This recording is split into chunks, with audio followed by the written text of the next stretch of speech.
This is just one of China's gigantic ghost towns. The streets are empty and the silence is deafening. But if you listen closely, you can hear the cries of the families who invested their life savings to buy buildings that would never see the light of day. According to some estimates, China has enough of these ghost cities to house the entire population of Germany. Right now, the Chinese government is demolishing thousands upon thousands of homes. But will it be enough? In essence, they've created one of the biggest real estate bubbles in history. But what will happen when China can no longer contain the bubble? What happens to the world when the bubble pops? Chapter 1. Chink in the Armor. In China, there are cities with gleaming skyscrapers, pristine roads, and luxury malls, but no people.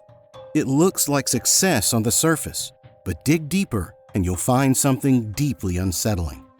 Across the country, there are more than 65 million empty apartments, enough to house nearly the entire population of France. These aren't just unfinished homes. Many are completely built, wired, and furnished, but no one lives in them. They're part of sprawling ghost cities like Ordos in Inner Mongolia or Kangbashi, where entire districts remain eerily vacant. In fact, by 2024, real estate accounted for nearly 30% of China's GDP when you include construction, property services, and related industries. That's a dangerously high dependency. For comparison, the U.S. housing sector hovers around 15 to 18% of GDP. And yet, developers keep building. Why? Because for decades, property was seen as the safest investment in China. Families poured their life savings into real estate. In many cases, owning multiple homes became the norm, not to live in, but to store wealth. It's estimated that over 70% of household wealth in China is tied to property. But cracks began to show. Evergrande, once China's second largest developer, defaulted on over $300 billion in liabilities in 2021. That sent shockwaves through the economy.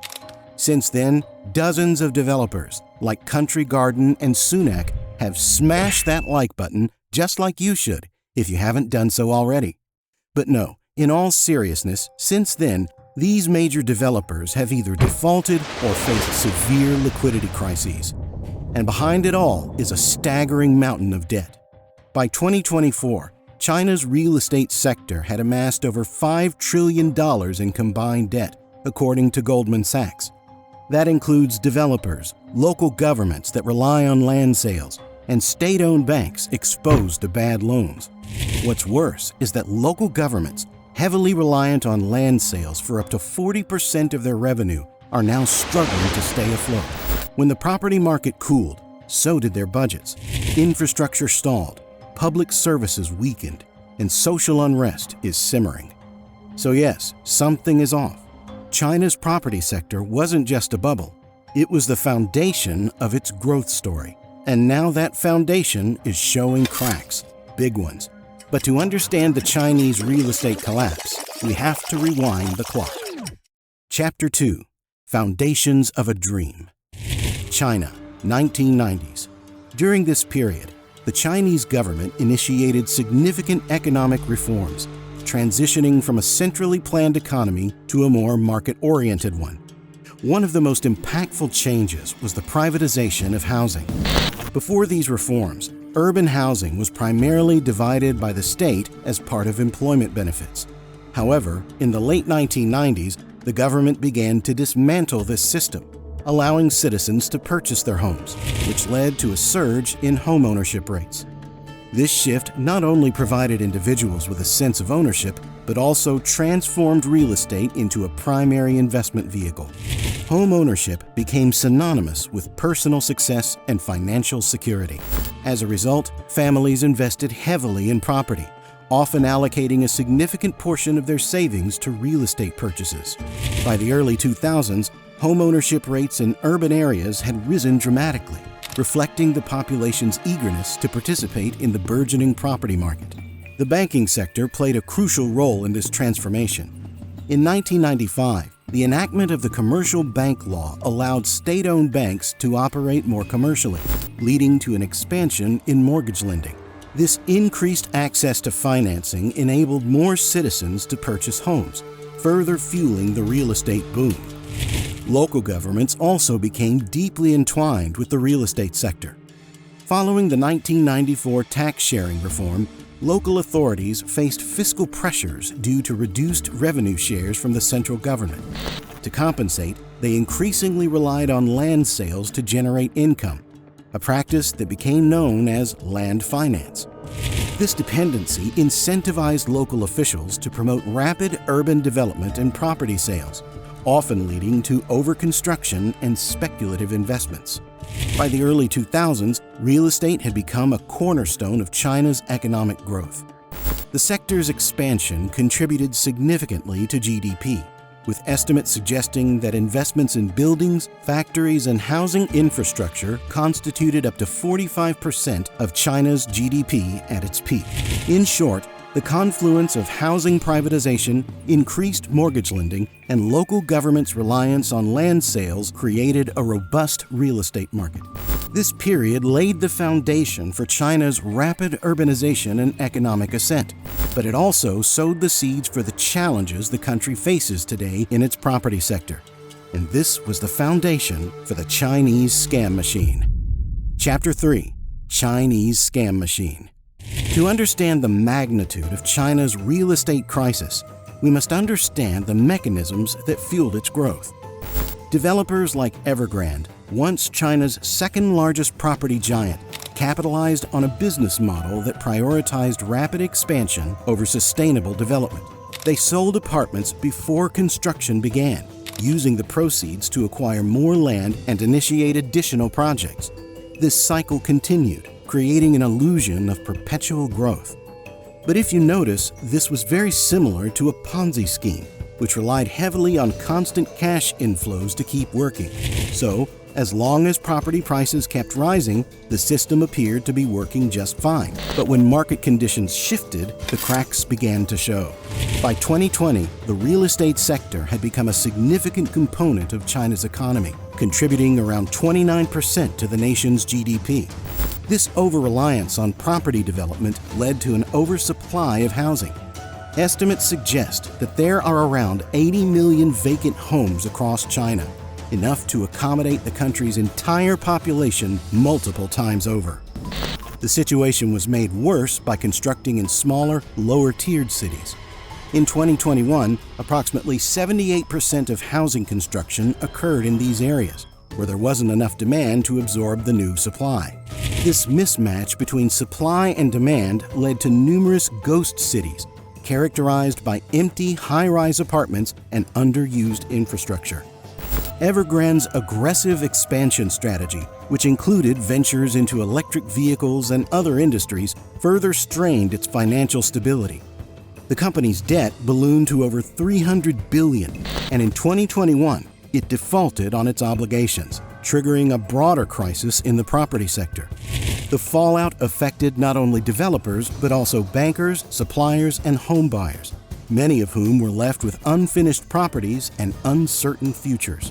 In response, the Chinese government introduced measures to stabilize the market, such as providing low-interest loans to banks for purchasing empty properties for affordable housing. However, these efforts didn't address the actual issues, and things began unraveling in 2021 when the music stopped. Chapter 4: Music Stops. 2021.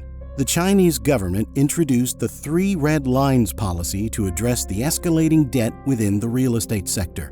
This policy set strict financial thresholds for property developers, a liability-to-asset ratio below 70%, a net gearing ratio under 100%, and a cash-to-short-term debt ratio above 1. Developers failing to meet these criteria were restricted from acquiring new debt, aiming to curb excessive borrowing and speculative building. However, this sudden shift had unintended consequences. Evergrande, one of China's largest property developers, found itself unable to meet these new requirements. With liabilities exceeding $300 billion, the company defaulted on its debts, marking a significant turning point in China's real estate market. The fallout was immediate and widespread. Construction projects across the country came to a halt, leaving countless homes unfinished. Many Chinese families had already invested their life savings into these properties, paying mortgages on homes that would never be completed. This led to a wave of mortgage boycotts, with homeowners refusing to continue payments on incomplete projects. The crisis extended beyond financial losses. Protests erupted nationwide, with affected individuals camping outside government offices demanding intervention. Some reports highlighted the desperation of these homeowners, with instances of individuals threatening self-harm due to the financial and emotional toll.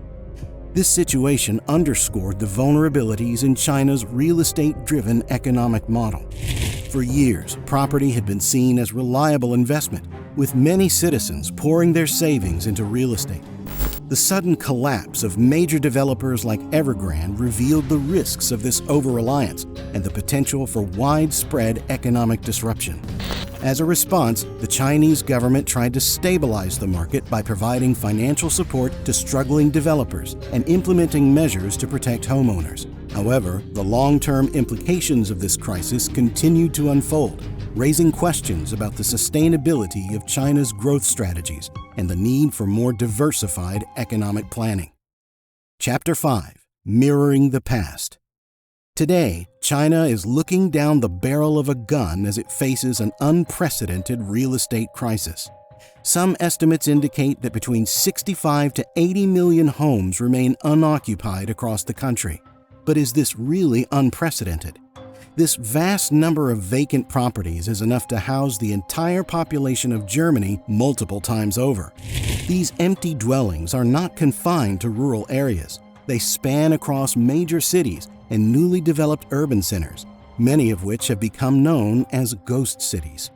The phenomenon of ghost cities is a stark proof of China's aggressive investment-driven economic strategy, particularly after the global financial crisis of 2008. Trying to sustain economic growth and urbanization, the government put in a stimulus program that emphasized infrastructure and real estate development. Local governments sold land to developers to fund these projects, leading to a construction frenzy. However, many of these developments lacked sufficient demand, resulting in vast areas of uninhabited buildings and infrastructure. The real estate sector, once a pillar of China's economy, is in a downturn.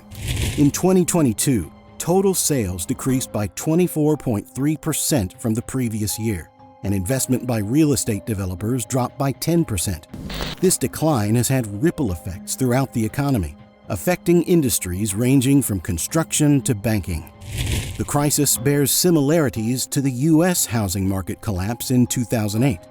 Both situations were characterized by speculative investment, excessive borrowing, and a lack of regulatory oversight. However, China's crisis is compounded by its unique economic structure and the sheer scale of its real estate sector. Goldman Sachs has suggested that China may only be halfway through its property downturn, indicating that further declines in prices, housing starts, and new home sales could be on the horizon. The human impact of this crisis is profound. Entire families have invested their life savings into properties that remain unfinished or uninhabitable. The financial strain has led to widespread protests and a loss of confidence in the housing market. The government's efforts to stabilize the situation, including policy adjustments and financial support, have yet to restore confidence or significantly boost demand. But who's to blame? And who will actually take the brunt impact once China is unable to contain the bubble any longer? Chapter 6. Splash After Burst. When the biggest real estate bubble in human history bursts, who do you think will get splashed? Who's to blame for China's real estate crisis? Is it the developers who built too much too fast? The banks that kept lending? Or the government that pushed home ownership as the path to wealth?